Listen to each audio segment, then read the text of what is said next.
Good evening, everybody. My name is Graham Smith from Hico. For many of you, you'll be familiar with the sessions that Hico has been running over the last couple of months. Our virtual sessions have really been designed to bring good information and knowledge to our customers, particularly our farmers. And so tonight is no different. In fact, we've got two really interesting topics and speakers to talk about that tonight. And so up front, I'd really like to thank IDEXX for being part of our ongoing sessions. What I'll do is to spend the first minute or two just giving a quick snapshot on the format. I'll then throw to one of my colleagues just to give you a bit of an update on how we're going to handle the chat room in particular.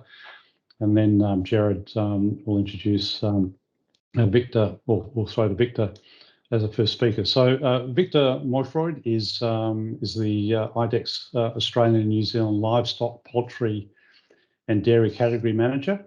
And Victor is going to talk about the value of sample-based pregnancy tests. And so, in fact, Victor will start shortly. And then it'll be followed by, after a few questions, then Dr. Enoch Burgman, who in fact is the past president of the Australian Cattle Veterinarians Group. And he'll be talking about probably the costliest disease in Australia, which is BVDV, or bovine viral diarrhea virus. And so part of the context of that is, I think many of you know that Hico has a laboratory. We work with industry partners like IDEXX, and we do a whole range of milk sampling and tests, including pregnancy testing. And so part of what we're trying to do is provide that knowledge and ensure that people understand the capabilities and the importance of doing good tests, both from an animal productivity point of view, but also a health and welfare viewpoint. So that's probably all the introduction I need to do. In sort of controlling our technical proceedings tonight is David Gorst, who, if things go well, you won't really see David because he'll be managing all the buttons and levers, and also Jared Callahan, who is Hico's communications director. Jared is going to actually monitor the chat room and the questions, and he'll be asking questions to both Enoch and Victor. But for some of you, we've found that Jared just giving a quick overview of how the chat room works, particularly on Teams, has been beneficial. So, Jared, I'll pass over to you. Thanks, Graham. And yeah, so my role really is just to do a couple of things for everybody tonight. Well, unfortunately, we've all had to get used to online meetings over the last 2 years. But for those of you who are more familiar with things like Skype or Zoom, Microsoft Teams is its own beast, of course. So just a couple of little pointers there. If you look in the top right-hand corner of your screen, you'll see a whole bunch of little motifs there. Obviously, leave. Well, you see you exit the meeting. We'd rather you didn't do that. If you come a couple across, you have controls over microphone and camera, which most of you won't need this evening. But go a little bit further across, and there's kind of a little cartoon bubble, which if you were to hit on that now, it should open up on the right-hand side of your screen a small information pane with messages from around wherever people are watching this particular webinar. I've just popped in there, hello from downtown Sale, where I'm joining you this evening, not Brooklyn, as my background might suggest. But if we could just get a sense of people being comfortable with using the chat, if we could just get a few hellos and cheerios, that type of thing. Greater Esperance, good Lord, really? Oh, that's impressive. That's the first time we've had someone from WA. That's a nice one, Enoch. So if you get a few sort of hellos from where people are at, that's kind of helpful. And what I'd really encourage you to do would be to make use of this seminar to ask questions of both Victor and Enoch, just to sort of pick their brains. We've got them online till about 8:30. Opportunity for you, the dairy farmer, wherever you may be, to ask those questions. Hello, Paul from Tura, and we've got Michelle in Currumborough, and Lisa, my colleague from the Currumborough office, of course. Lovely to have you with us too. So please do make use of the questions via the chat room. No such thing as a silly question, and if you think that's not true, if you don't ask questions, I will, and I can assure you they will be really silly questions. So we're much better to get sort of informed questions from people like your good self. One other little piece of information, we are recording tonight's session. and that will be edited slightly at the end of the evening and then uploaded to the Hico's YouTube channel. So if you get drawn away, or maybe you want to recommend this viewing to colleagues that you bump into over the next little while, it'll be on the Hico YouTube channel. There'll be links off our social media page, in particular our Facebook page, so you can go along there. That's probably all for me. Get used to using the chat room, make little notes for yourself, ask questions as we go along, and we'll have an opportunity to ask both Victor and Enoch these questions over the next hour or so. Victor, I think I'm throwing to you, so I will do exactly that. Take it away. Oh, have we got a malfunction? No, we're okay.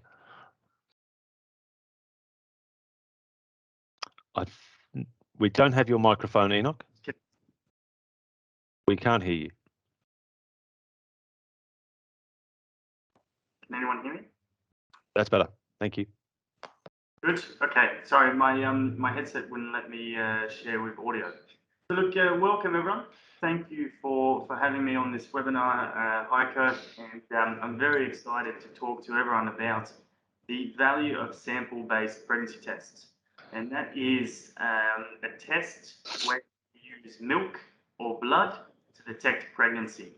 So I've got a little presentation to show you, and let me present that right now.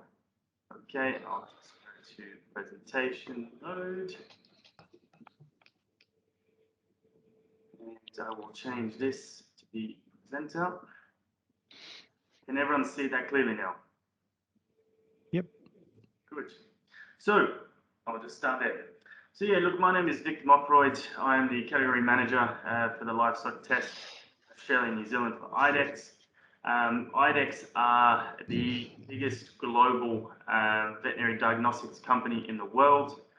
We have a wide range of tests. So we have tests for the companion animal space and machines. We have disease and pregnancy tests in cattle, poultry, and everywhere around the world. Our disease tests are actually the highest performing and the most widely used disease tests in the world. And then we've also got the pregnancy tests, which are used by farmers all around the world. And so what I'm going to talk to you tonight about is the milk pregnancy test, and then a brand new pregnancy test that's come out. It's actually a cow-side one. It's called the Alerties on Farm, and that has launched officially this week. So the two tests I'm going to be talking about. So the milk pregnancy test is run through Hico, and I'll go a little bit more detail about how to go about actually undertaking a milk pregnancy test, and it's run alongside your herd testing. And then the new on-farm pregnancy test, I've got a bit of a description about it and a couple of videos from the user trials that we did with vets, genetic companies, and farmers. So what is the milk pregnancy test? So the milk pregnancy test is done in a lab. It's done in Hico's lab. Essentially what happens is when you're doing your routine herd testing and you'd like to pregnancy test your cows, you tell Hico, hey, I would like to pregnancy test these cows when I'm herd testing next. All you need to do is tick a box. When Hico come and collect the milk, they'll then separate some of that milk and leave some for the herd testing, and then actually grab the other half and do the milk pregnancy test. So they do the testing in their lab, and then they get the results. Now the milk pregnancy test actually quantifies, so it measures the concentration of a pregnancy protein that's in the cow. So when a cow is pregnant and there's a live embryo fetus, she starts to produce what we call pregnancy-associated glycoprotein. And they are highly specific markers for pregnancy, and they start getting produced as soon as a cow is pregnant. And the milk pregnancy test can actually detect them as early as 28 days. So I know most of the time, if you were to bring a vet out or a technician, they won't do pregnancy testing until day 35 to day 45. And that's an accuracy thing. But we have very high accuracy, 98.7% of accuracy at day 28. So it's really accurate. And the results that you'll get will be sent to you either in your management software, your email, or your phone. And that will tell you which cows are pregnant, which cows are not, and then which cows need to be rechecked. And the recheck one is what happens is when a cow there's three levels. There's a level where the cow is definitely not pregnant. There's a level where the cow is definitely pregnant, and in between that, if it's in an area where the test goes, okay, she's definitely not pregnant, and she's definitely not pregnant, then you need to recheck. And that recheck, what we've seen in the extensive use of this test, is a lot of the time a cow has lost her calf, and so the pregnancy proteins start to go down, and they're down to a level where there still may be a chance she's pregnant, but a lot of the time what we've seen when people are rechecking, she's come back as open. And so that gives you an opportunity to make sure that no matter what decision you take, it's going to be the right one. And so that test offers that by offering you that recheck, that recheck notice. And so what are the benefits for the farmer? Well, the milk pregnancy test allows you to have an opportunity to do a pre-dry off test to make sure you're not drying off empty cows. And we'll go into that in one of the other slides. It's a part of your routine herd testing. So it means no extra work for you. It's no stress on the animal. It's no stress on you.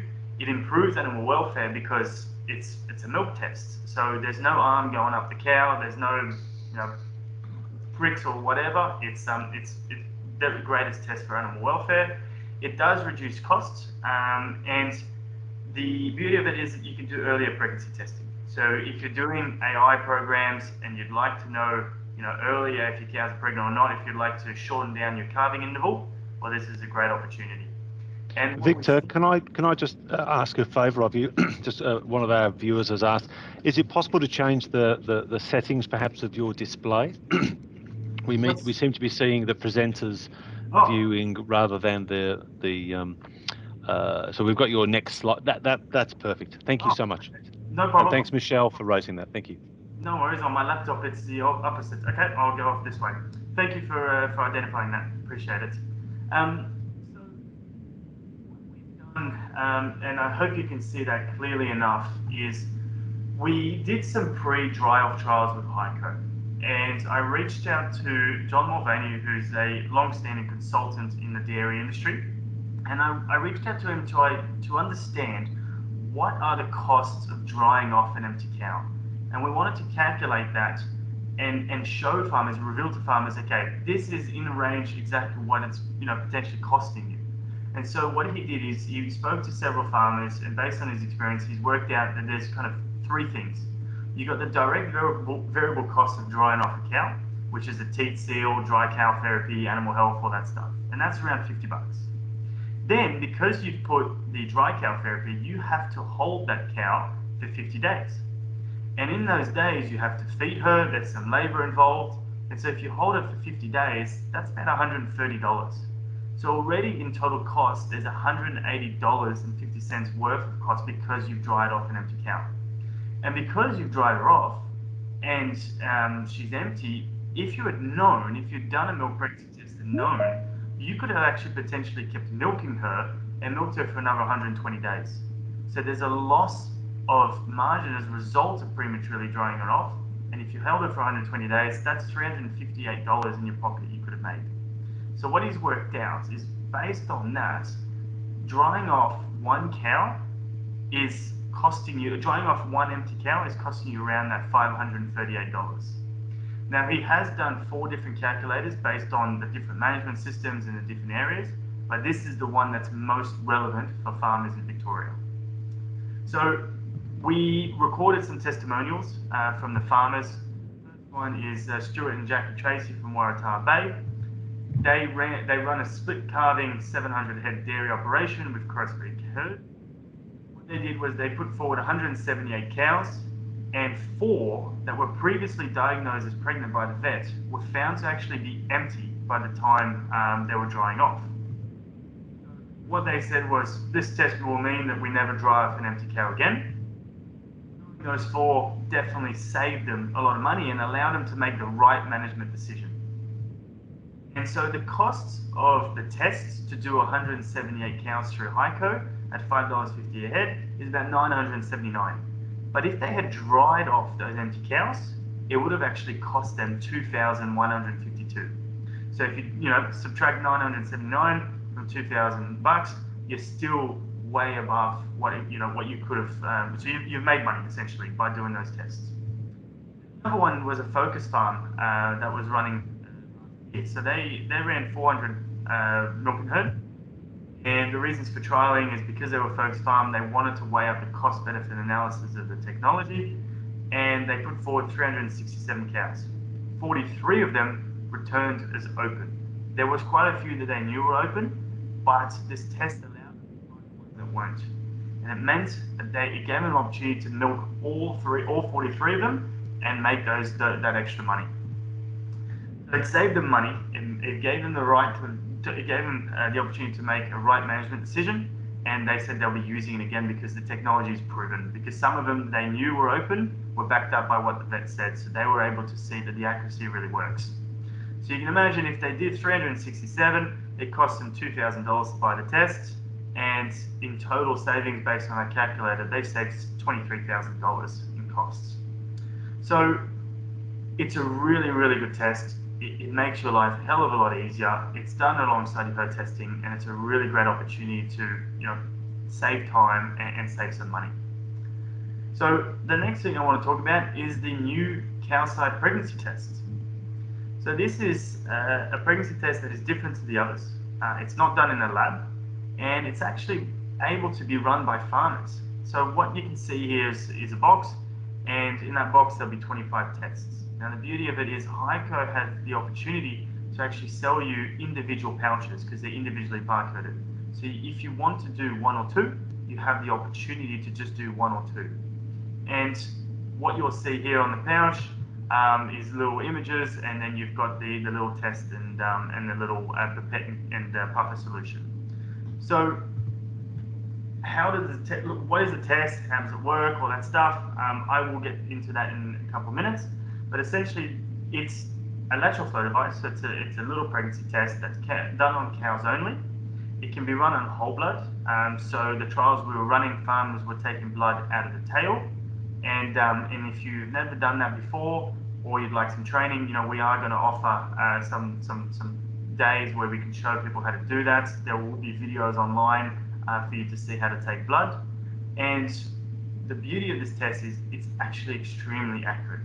So the sensitivity as early as 28 days is 99.7%, and specificity is 98.1%. So the test is very accurate, and the results take up to 20 minutes. So as soon as you've got the blood, you run the test. Within 20 minutes, you get a result as whether or not your cow is pregnant or open. And the important thing to remember, if you're going to run this test, it needs to be run at 15 to 30 degrees, and that's to make sure that if it's too hot or too cold, the test sometimes can play up. So the best thing to do, what we've seen some dairy farmers do, is they take the blood, they go back inside, run the test, have some smoko, and then they go back out and draft the cattle. So that's the test. Essentially what you're going to do is you take some blood out of the tail. Once you've got blood in the tube, you need to make sure that you invert the tube like the photo shows, but slowly, don't shake it, at least 10 times. And it's because there's something in the tube, an EDTA component, that makes sure that there's no blood coagulation. So make sure that the blood stays intact and works perfectly in the test. But then you're going to grab the little pipette from the pouch that you'll get given when you get sold the test, and you draw up the blood. You then put it in the test. Within 2 minutes, you want to put 6 drops of this little solution, and that's it. So you take the blood out of the tube, put it in the test, 6 drops of this little solution that comes in the pouch as well, within 2 minutes, and then you wait. And the result is similar to a human test. 2 bars pregnant, 1 bar not pregnant. Now, the thing is, because we're dealing with a pregnancy protein, sometimes, and what we've seen in the milk pregnancy test results is some cows have a higher level of a protein than the others. It doesn't mean that they're more pregnant than the other. So what sometimes you'll find when you run these tests is you get varying levels of the second line. So the top line is a control line to make sure that it says the test is working, and the T line is whether or not the cow is pregnant. So on the very left there, you'll see two very clear lines. She's pregnant. In the middle, sometimes you get a bit of blood that flows in the chamber. If you wait up until that 20 minutes, that blood starts to go away. But sometimes you can get a very, very faint T line. Now the message you need to remember, and we've said this in the trials as well, is no matter how faint the T line is, if you see some red, like you see in this, she's pregnant. If you don't see any red, she's not pregnant. Even on the one on the right there, when it's very, very faint, you can be certain that she is pregnant. And that's because of that high accuracy. And then on the right, you get the little minus there, that's a cow that's not pregnant, so there's no T line. So I want to show you a video from a who was in the trial. Yeah, Mick Jackson, everyone calls me Jacko. I'm the manager at Cheviot Hills, which is a property 20 kilometres north of Kojana in southwestern Western Australia. About 1,200 cows on this property. Company-wide, I think the company's about 30,000 breeders across the country, across Australia. Oh, you know, being able to tighten that, it potentially allows us to do a third round of AI to still keep the joining window that I'm trying to achieve. You know, especially in heifers and in cows. And as Enoch said, it's the remoteness of, you know, being able to do it ourselves. Just further to what Enoch said about being able to stagger our testing over a few days and then align it all into, like I said, caboose them up into one AI day, that's actually really spiked my interest because it saves, you know, I'm looking at it from this point of view going, oh my God, I've got to process 800 cows in a day. But if I can do them a mob at a time over a few days, that really makes life easier for us. And yeah, and then the same, you know, we're both on the same page, thinking what the product can do for us to tighten that window. So I think all breeds would be interested in doing it, you know, from that point of view, where it doesn't matter, and especially stud applications and big commercial breeders who are going, you know, hard down the AI line, especially on the heifers. I think every breed would be interested in the concept of doing it. Awesome. And so, look, the next one we have, we did some trials of this new test in dairy cattle through Alter Genetics, and we weren't able to interview them. But what I've got is a New Zealand dairy farmer who's very advanced, and it's just so I could show you that we did some trials on a dairy. So let me, yeah. The main farming area is 300 hectares. We run around anything from 500 to just over 600 cows. I suppose if you're looking at a New Zealand setup, you'd have to say we're System 5. I think I'll talk about the real positive side of it. I really like it. I think I like the package that it comes in, and I think for some of the places we're working with around the world, that this is really the perfect fit. It's easy to use. If you've got a couple of people going, it's amazing how quick you can get them through. So yeah, huge benefits. I think it's the thought process with the kit is very, very good. Oh, yeah, I think you hit the nail on the head there, and I think even for our guys, double checking before you cull a cow that's had an embryo in, and you can run 5 in the morning for cows that are going mid-morning, you know, and just make sure that decisions are based on actuals rather than you're hoping, you know. Like a lot of things that have got a lot of good things going for it, this has got a lot of real good things going for it, and I see a lot of good markets for this type of product. Anyway, all the very best with it. Anyway, I think it's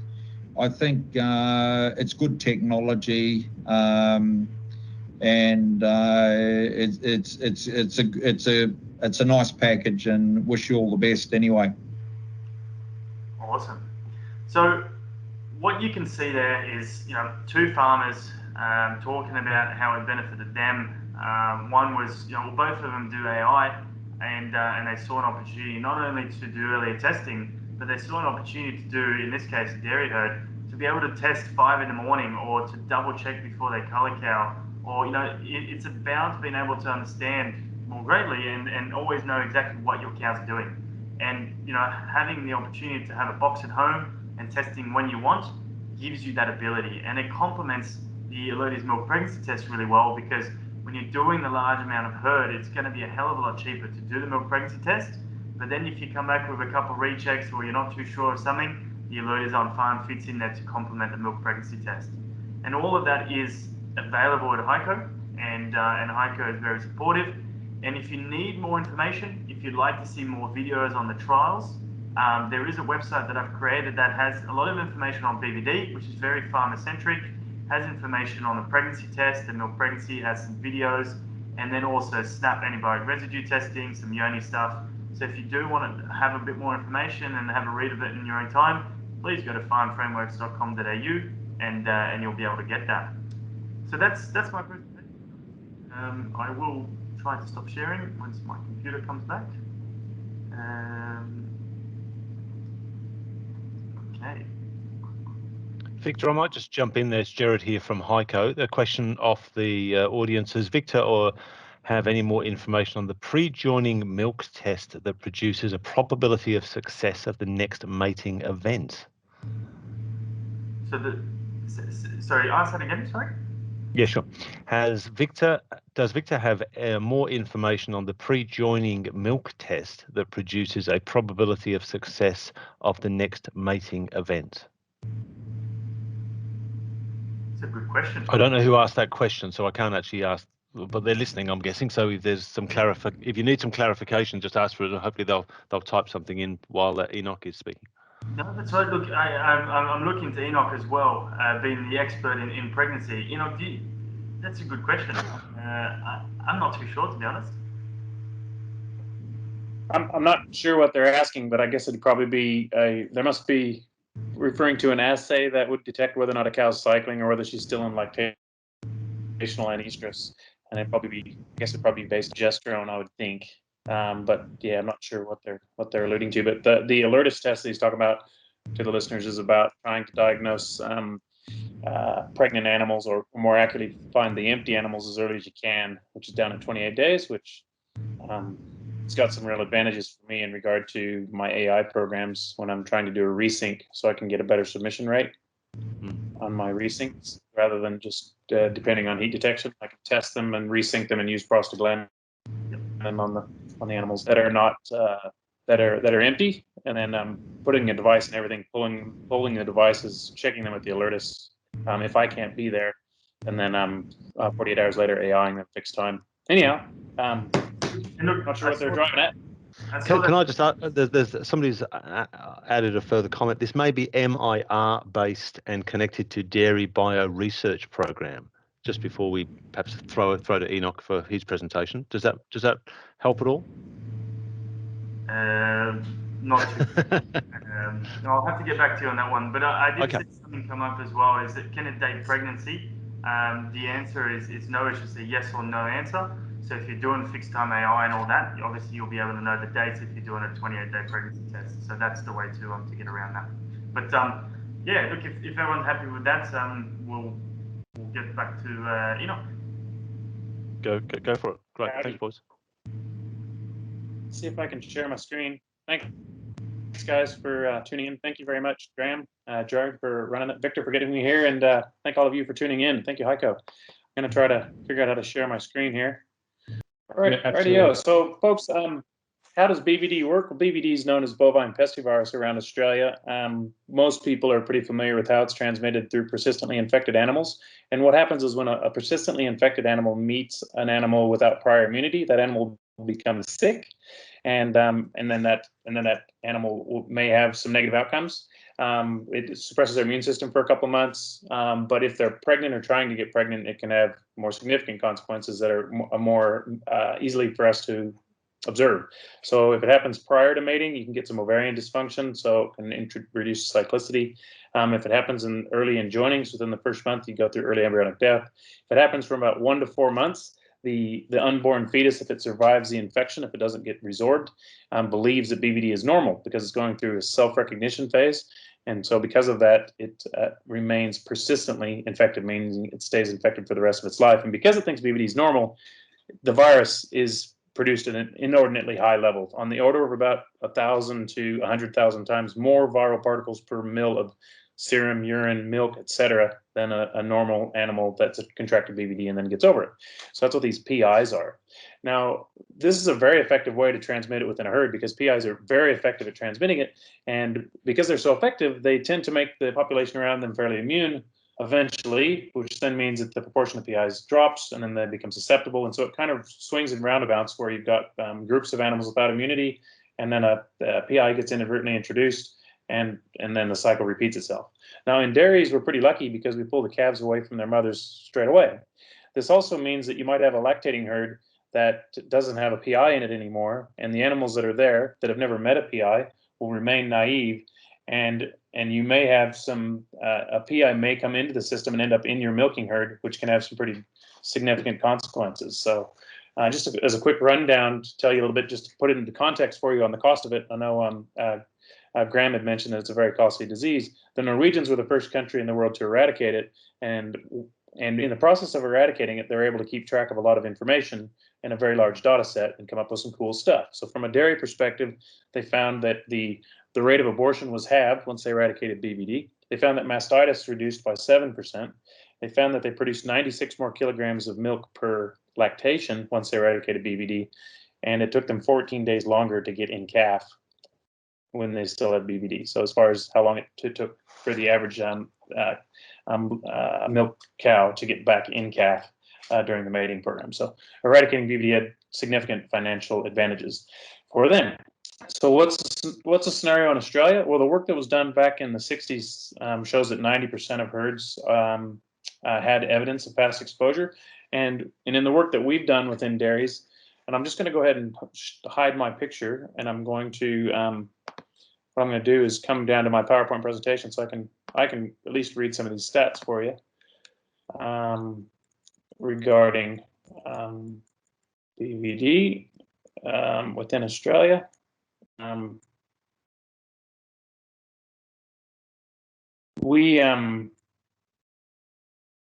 Sorry, I kind of lost my train of thought, guys. God, I wish I could share my screen with you. Dang it, I spent a bit of time putting this together. Let me start at the beginning. So the key to managing BVD in a dairy population is to control PIs and to manage your level of immunity. So the very first step in what we've been doing with Hico and with IDEXX is to work out what's going on within your lactating population. And the easiest way to do that, which is quite simple, is to collect a bulk milk tank antibody sample. What that's going to tell us is essentially the average level of immunity of that lactating population. So if we can step into your dairy, collect a bulk milk sample, I know Lisa and the teams and some of the other techs out there working for Hico have collected some samples and they've sent them off to us. We can take that sample and we can give you a nice answer of what is the average amount of antibody of the animals contributing to that vat. And from that information, we can then have a bit of a decision tree. So this was done by, Henrik Voges at LIC came up with this concept, and we validated it here in Australia, and it works really well. What we get is an SP ratio, which is a sample to positive ratio, which can vary from very low to very high. And the higher it is, the more animals that are immune. But also, importantly, the more animals that are immune, the more likely there is to be a lactating PI. And so in a dairy situation, we really want to try to find these PIs where they exist and remove them so that they're unlikely to continue to harbor the virus within the lactating herd. And then any animal that enters the dairy, so your next group of heifers as they freshen, as they enter the dairy, if they don't have immunity, they're not going to get exposed to BVD. And then we want to also try to keep the PI calves that are produced from coming through the calf sheds. So the first step's the bulk milk tank antibody test. We run that and find out what the average antibody level is. If the antibody level is very low, like less than, say, 0.5 or around 0.25, then we know that the level of immunity in the dairy herd is low. And so we know that there hasn't been a lot of exposure to BVD. And so as a dairyman, you would say to yourself, how good is my biosecurity? Should I continue on the path that I'm on? Or should I consider enrolling my lactating population in a vaccination program? And that vaccine is Pestyguard, produced by Zoetis, at present the only BVD vaccine in Australia. If you get an SP ratio that's in the mid-range, that means you've got a reasonable amount of immunity. That could mean that you've got BVD that's been recently introduced, and so you've got a handful of animals that are already seropositive, but you still have some seronegative animals. You could have a scenario where the virus has been there for a very long time, and some of the older cows have become less less responsive to the antigen, or you could be, or you could have had where the PI has come and gone, and so the SP ratio drops. Just trying to get back to my screen. Sorry, guys. Man, I'm really spewing that I can't share my screen with you guys. We need to really do this on a YouTube video and present it for you. And so once we know what if the bulk milk tank antibody level is quite high, then we suspect that there could be a PI there. Then we have another assay which we can run. So the samples that Hico sent us, we can run a PCR sample. So if you guys have your results in front of you on your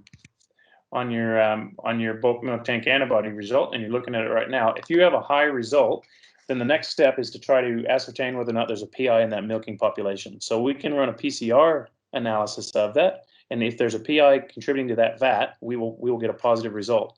Then we want to find that PI. Now this is where Hico can really help us out a lot in this endeavor. What we can do is we can use individual milks from individual cows to find these PIs. And Henrik Voges, in his validation of the bulk milk tank PCR, or the bulk milk tank antibody test in New Zealand, he found that PIs that are in the milking herd produce half as much fat, half as much protein, and half as much total milk volume on average. Not all PIs do, but most do. So what we did with the samples that were sent to us by TasHerd and some from Hico as well is when we've got a positive PCR and we've just done our herd test, we can get individual milks from all the animals contributing to the vat, and then we can take the herd test results, which will give us our somatic cell count and our total milk volume, and then we can create a simple algorithm that just combines those two bits of data, because we know that PIs have higher than average somatic cell counts and produce not very much milk. So by combining those two bits of data, we can then focus on the animals that are most likely to be PIs. And as an example, we got 500 samples from a herd. We stratified them based on somatic cells and total milk solids. And we only tested the first 50 animals. And what we found is the sample that was ranked number 13, as in the most likely to be a PI, was it in fact a PI? So then we went, identified that animal, took a second sample from an ear notch or a blood test, submitted that, confirmed it was a PI, removed her from the dairy population, so she was sold directly to slaughter, and then we were able to go back and retest that bulk milk tank and redo the PCR and could confirm that we had gotten rid of all the PIs. So now we've got a clean milking herd. Now, because we knew there's a PI in there in that scenario, we know that the rest of the herd is also highly immune, so we don't need to hurry in and vaccinate them. But now we've got a new group of pregnant heifers that are parked out on grass, and that's the next group we want to look at. And so what we do there in that herd is we go in and test them. Now, they don't produce milk, so this is where we can use a blood test. And so we can bleed a handful of them. We don't have to bleed them all, about 5% of them. If let's say you got 100 heifers that are going to freshen into your 400 head dairy, we can blood test a handful of those heifers. And if they're immune, then we're going to ear notch them individually so that we don't reintroduce a PI into the milking herd. If they're naive, we're going to go ahead and vaccinate them so they enter the herd with a bit of immunity. Then from there on, we start focusing on the replacement heifers. And that's just the same sort of scenario. Prior to mating, we blood test a handful. If they're immune, we do something about it. If they're naive, we do something about it. So if they're immune, we ear notch them, and they're immune and PI free after removing any PIs. If they're naive, meaning having no immunity, we don't ear notch them because there's no sense, because we know there's no PI there. Instead, we vaccinate them, they go forward immune and PI free. Now, if we get a bulk milk tank assay result and it's pretty high, and we run a PCR and it comes back negative, what does that tell us? Well, it tells us that a PI is not contributed to that sample. So either she's been in the sick bucket and she's been dumped out and wasn't included in the bulk milk tank. And so it's important to make sure you have every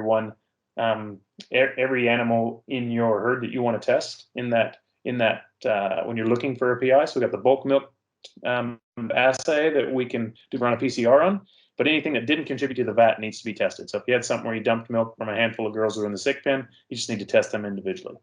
But if we test everything and we don't find a PI, then the next question is, well, what level of immunity does that milking population have? And again, this is where Hico can come to our aid, and we can run individual antibody tests from those same cows that contributed to the herd test.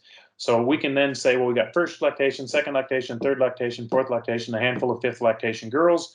We can go in and just run individual milks from a handful of animals out of each one of those parities, and then we can interrogate that data set and essentially say, you know, the 2019 drop, the 2019 first lactation ladies, look, they're highly immune, so we don't need to vaccinate them. The 2018s, they're highly immune. The 2020s, however, the ones that came in 2020, they're all naive. So what does that tell us? Well, there might have been a PI before, and it has passed away. And so these groups of dairy calves that have come through the calf sheds have been coming up through the system, and they haven't been exposed. And now they're in the milking herd, and they have no immunity.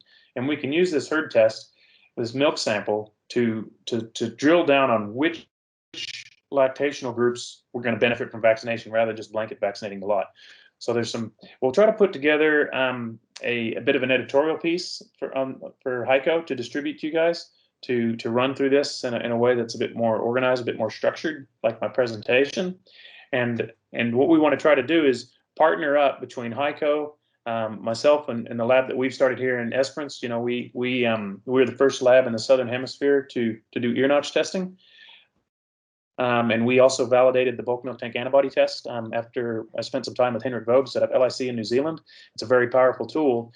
And we want to work with Hico, your veterinarian, IDEXX, and us to try to help you to go about managing BVD the most effectively. And the most effective way to manage BVD is to make sure there are no PIs in the system, to provide immunity where it's appropriate, and then to focus on biosecurity. So that's anything coming into the dairy. And if you can have good boundaries, you can keep BVD out of your dairy.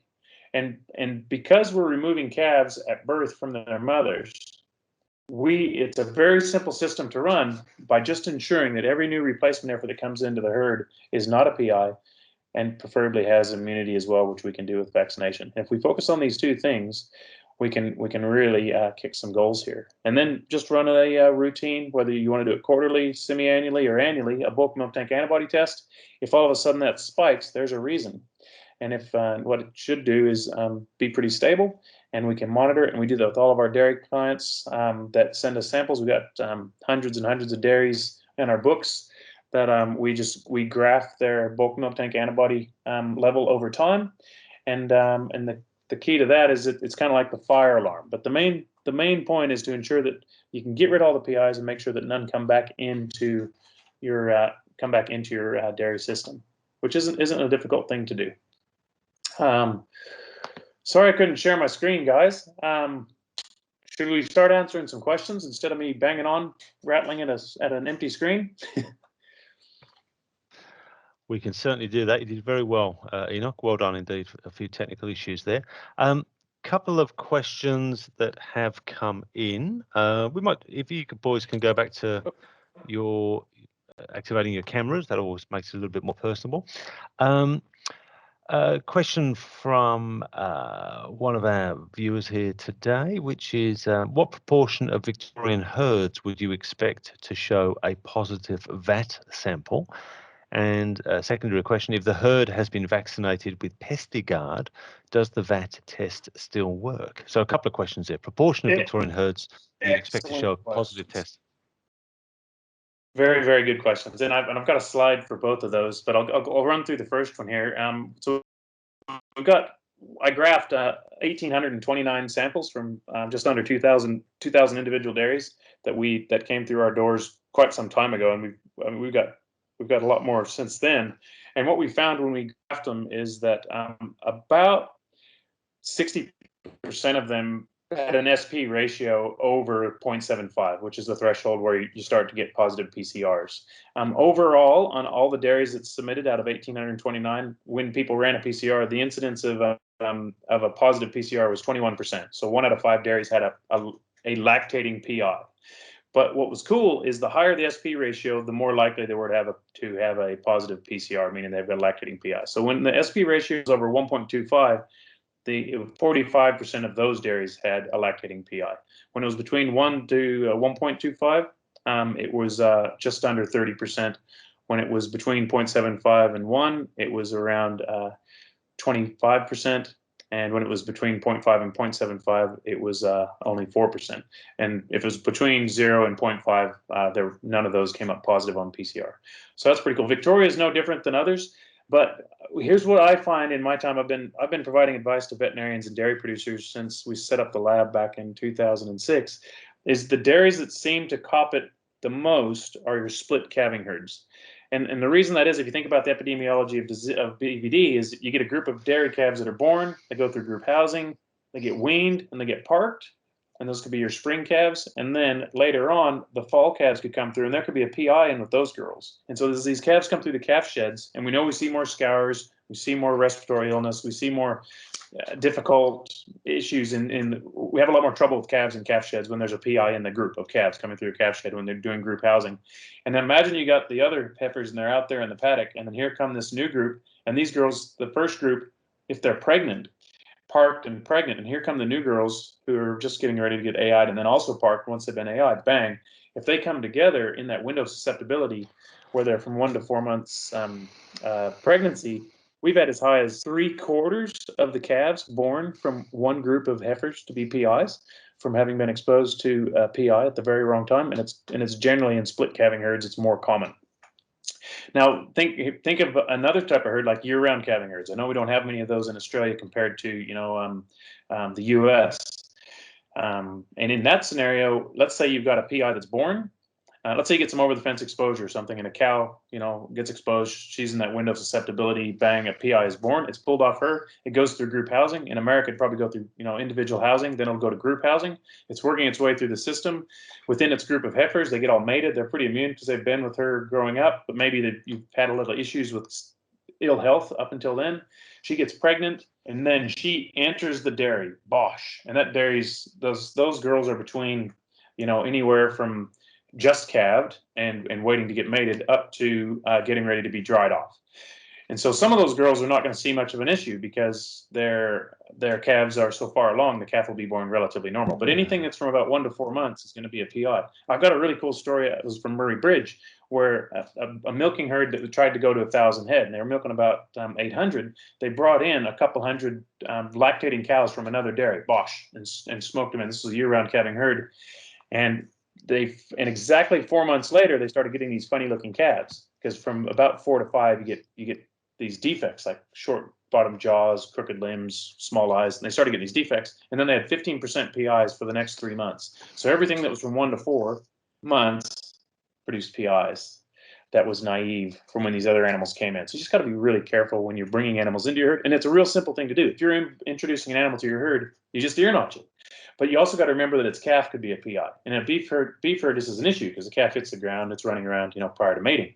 In a dairy, we're always taking these calves away from the mothers and running them in either individual or group housing straight away. And what we see is a lot more ill health there. A Kyabram dairy that I was working with had a nasty E. coli outbreak, and they're like, right, we better fix this. And they did. Then they had a nasty salmonella outbreak, and like, geez, we better fix this. Then they had a horrible Mannheimia hemolytic outbreak as well, and by then they'd already lost 20 of the 60 replacement heifers, and they're like, geez, this is a mess. These girls are just constantly getting sick. And out of the 40 that were left, when they figured out what was going on, because everything else had been blamed up until then, when they looked at the last 40, 20 of them were PIs. So presumptively the other 20 that died were as well. But this is how this thing works. It's just an animal that doesn't have immunity that meets a PI for the first time can have a very bad outcome, especially if it's under other stresses. And the dairy job's a hard job for cows. It's better to manage it actively. And is that, let's see, Enoch, is that the culture? I mean, do you see that active management as part of the Australian culture? I mean, obviously you're from North America. I think you might probably got awareness of what happens in other nations with strong dairy industries. Where would you place Australia in terms of that active management of disease, active disease prevention, I guess? You bet. So look, I've worked really hard. After we set up the lab, I set up because I was pretty passionate about it. Obviously, I've got a congenital speech impediment that tells you where I came from. Makes me sound like Trump. But way too many syllables for Trump. You're looking good. Yeah, it's huge. BVD is huge. So when I got here, I was amazed that no one seemed to care, and I tried to get various government labs to offer ear notch testing because it's such a simple way to collect a sample. I didn't have to go on farm and do it. It's kind of like what we're talking about with the Calcite alertus test that Victor was talking about. There's so much utility in being allowing producers to gather their own samples. And I work with veterinarians in all the testing I do. But when I got going, geez, hardly anybody knew what the heck I was on about. And part of the reason was there was no vaccine for BVD up until 2002. So we didn't really have any tools. So we just kind of ignored it. And then I came up with the ear notch test and developed it, ran the spare bedroom in my house, and we've tested somewhere around 600,000 or 700,000 animals now, all with IDEXX's kits. And the awareness is slowly building. And then I became involved in the Australian Cattle Vets. We developed some guidelines. We tried to distribute them. We tried to go to Dairy Australia to see if they were interested. And there's still a lot of apathy. I mean, there's so many things going on with dairymen and dairy women. You know, like we got foot problems. You know, we got anestrus cows. We got fluctuating milk prices. We got water. You know, water allocations. There's so many things going on. We're just like, hey, here's something else. And we hadn't really talked about it before because we didn't have the tools. Now we have tools. This disease. If you look overseas, the estimates of the cost to the dairyman is massive. Even the New Zealanders put it at about $90 per cow per year. And you go, well, guys, this is worth some real simple stuff to control. I mean, we've got a bulk milk test, which is really handy. We can keep a really good ear to the ground. We can rule out a lot of cows with a simple PCR. We don't have to blood test everybody to see who's been exposed, so we can decide whether to vaccinate or ear. And if we go about it consistently, we can really control this thing and eradicate it at the herd level very quickly. Like, it's easy to clean up from a dairy because we're taking the calves away from the mums. Because these little PIs, they run around in the beef herd and they don't like to handle them because they're out on grass. We look at these girls every day, right? So that it's such a simple thing to control at the dairy level, but it hasn't yet got over the hump. And part of that's in my opinion, some bad modeling. You know, there's a couple models going around of people saying, "Oh, BVD doesn't really matter." And I say, "Well, have you looked into the neonatal health costs in the calf rearing?" And they go, "Well, we haven't looked at that." I said, "Well, have you looked at the immune suppressive aspects? You know, the increased mastitis."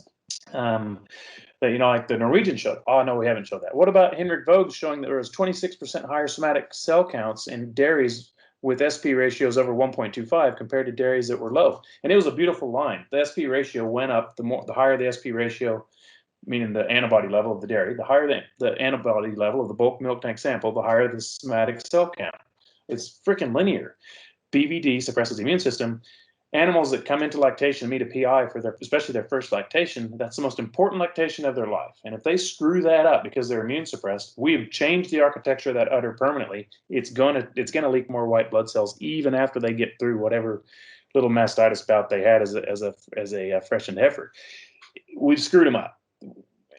This disease, in my opinion, is the most significant disease in beef and dairy in Australia, hands down. And we got all the tools to control it. The Norwegians eradicated, the Swiss eradicated, the Scots have eradicated, the Irish are well on their way, the Germans have done it, the Swiss did it in 5 years. Like, they just got in there and said, we're going to kick this thing's ass. And they just started ear notching everything. So they said, right, we're going to ear notch every freaking animal, which is a couple million animals. And the incidence was 0.8% PIs. Then they said, right, every animal must be tested within 48 hours of birth by law. So everything got tested. The incidence was 1.5 because PIs tend to die with time. By the next year, it was down to 0.5. By the next year, it was down to 0.05. And they just smashed it.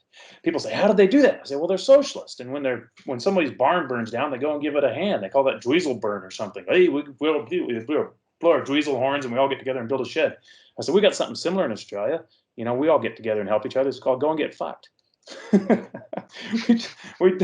We're all so individuals and we're all so hardworking. The idea of us eradicating it nationwide is pretty tough, but individually we can do it.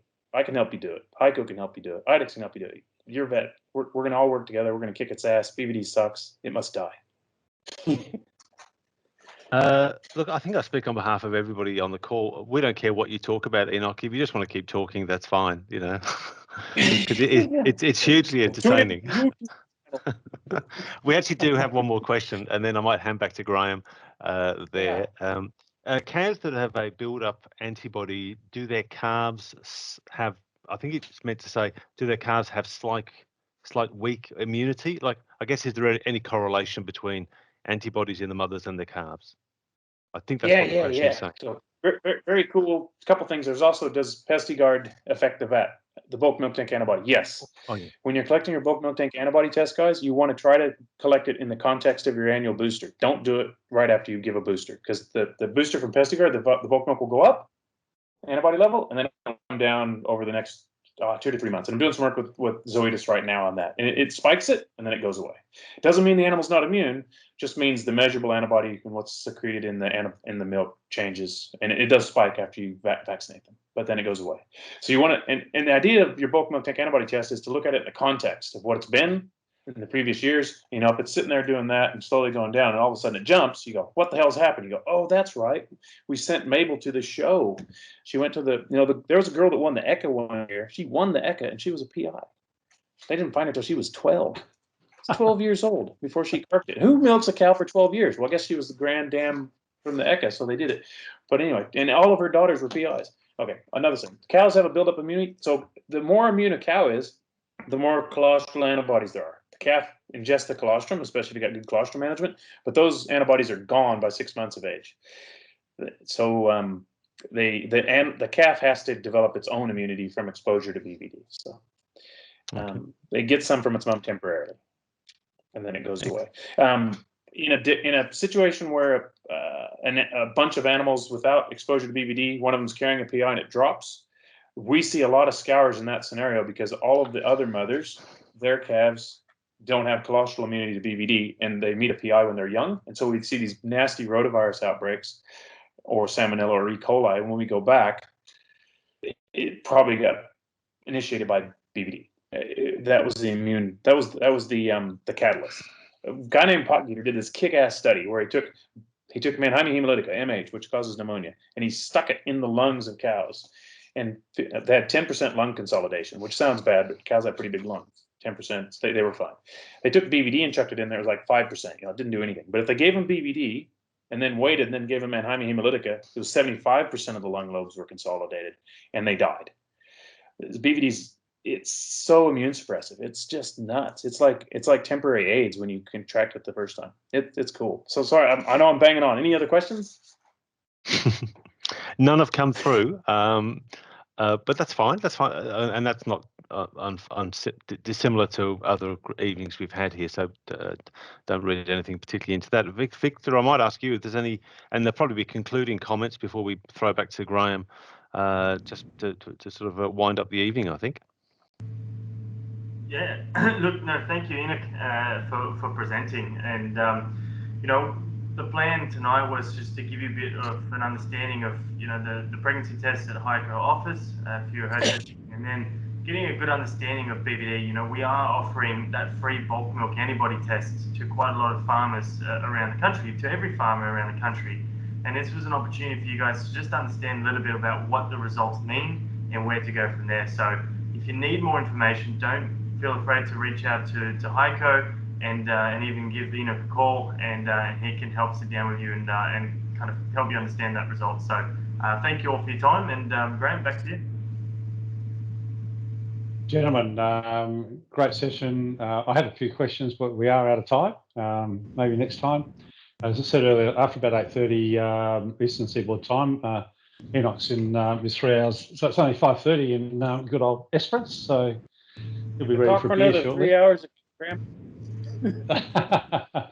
But guys, thanks very much. As said at the very beginning of the session, what we're trying to do is is enhance people's knowledge, bring really interesting and dynamic speakers to you whenever we do these sessions. I think we both achieved that tonight. So on behalf of Hico, thank you both for your time, and hopefully everyone that tuned in has gained something from the evening.